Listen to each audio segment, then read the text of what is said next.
Hi friends, welcome back to Punma family channel. మన ఛానల్లోని నేను చికిల్ పికిల్స్ వీడియోస్ అయితే చేస్తున్నాను కదండి. ఆ వీడియోస్కి చాలా రకాలుగా అయితే కామెంట్స్ పెడుతున్నారు. నేను ఆ కామెంట్స్ని అయితే పట్టించుకోదలుచుకోలేదు. ఇప్పుడు ఆ విషయాన్ని పక్కన పెడితే, ఇప్పుడు మనకి బాగా వైరల్ అయిన ఇంకొక టాపిక్ అయితే ఉంది. అది ఏంటంటే, అఘోరి ఒక శ్రీవర్షిణి అనే అమ్మాయిని తీసుకెళ్ళిపోయింది కదండి. అంటే తన వెనకాతల ఈ అమ్మాయి వెళ్ళిందా లేకపోతే తనే తీసుకెళ్ళిందా అనే కాంట్రవర్సీని పక్కన పెడితే, అసలు విషయం ఏంటంటే, ఇప్పుడు శ్రీవర్షిణి అయితే వాళ్ళన్నీ అయితే తీసుకెళ్ళిపోతుంది అఘోరి దగ్గర నుంచి. తనైతే కొంచెం తిక్కగా అయితే మాట్లాడుతుంది. వాళ్ళు డాక్టర్ దగ్గర ట్రీట్మెంట్ తీయించేసుకొని ఏదో కొంచెం సేఫ్ జోన్కి అయితే ఆ పాపని తీసుకెళ్ళడానికి మ్యాక్సిమం ట్రై చేస్తున్నారు. మ్యాక్సిమం సెపరేట్ అయినట్టుగా చూడాలి.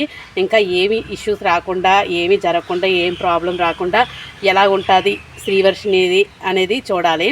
ఏమాత్రం ఏదో సమ్ ట్రాపే జరిగి ఉంటుంది. లేకుండా చదువుకున్న అమ్మాయి ఏమీ మాట్లాడకుండా తనతో పాటు ఏదో ప్రయాణం చేస్తానని వెళ్ళిపోతాను అనుకోవడం అస్సలు కరెక్ట్ కాదు.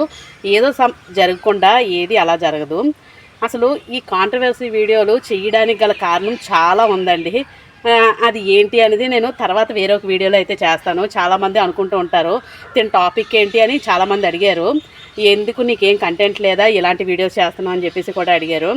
నేను దానికి పూర్తి క్లారిటీ మరొక వీడియో అయితే మంచిగా అయితే చేస్తాను. ఎందుకు చేస్తున్నాను అసలు నేను ఇలాంటి వీడియోస్ అనేది. ఇప్పుడు మనకి హ్యాపీ అయిన విషయం ఏంటంటే, చక్కగా అఘోరి దగ్గర నుంచి అయితే ఆ పాప అయితే బయటకు వచ్చేసింది.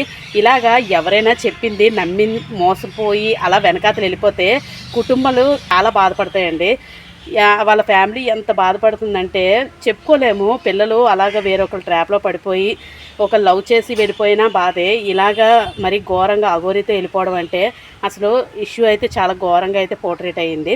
ఫైనల్గా అయితే శ్రీవర్షిని వాళ్ళ ఫ్యామిలీ దగ్గరికి అయితే రీచ్ అవబోతుంది. అది కేవలం వాళ్ళ అన్నయ్య ద్వారానే. వాళ్ళ అన్నయ్య తనని సేఫ్గా అయితే తీసుకెళ్ళిపోతున్నారు. అక్కడి వరకు ఇంకా కథ సుఖాంతం అవ్వాలి అని మనం కోరుకుందాము. ఇలాంటి వీడియోస్ చేయడానికి గల కారణం నేను ఇంకా మంచి వీడియో అయితే చెప్తాను. మంచి వీడియోలో ఒకటి చేసి చెప్తాను కంపల్సరీగాన. అసలు ఎందుకు ఇలాంటి వీడియోస్ చేస్తున్నాను అనేది, జనాలు దేన్ని కోరుకుంటున్నారు అనే విషయాన్ని మీకు ఒక క్లారిటీగా ఇద్దామని ఈ వీడియో అయితే చేస్తున్నాను. నెక్స్ట్ వేరొక వీడియో అయితే చేస్తాను దానికి పూర్తి క్లారిటీగాన. మీకు ఈ వీడియో నచ్చితే లైక్ చేయండి, షేర్ చేయండి, అలాగే నా ఛానల్ని సపోర్ట్ చేయండి. Thank you for watching.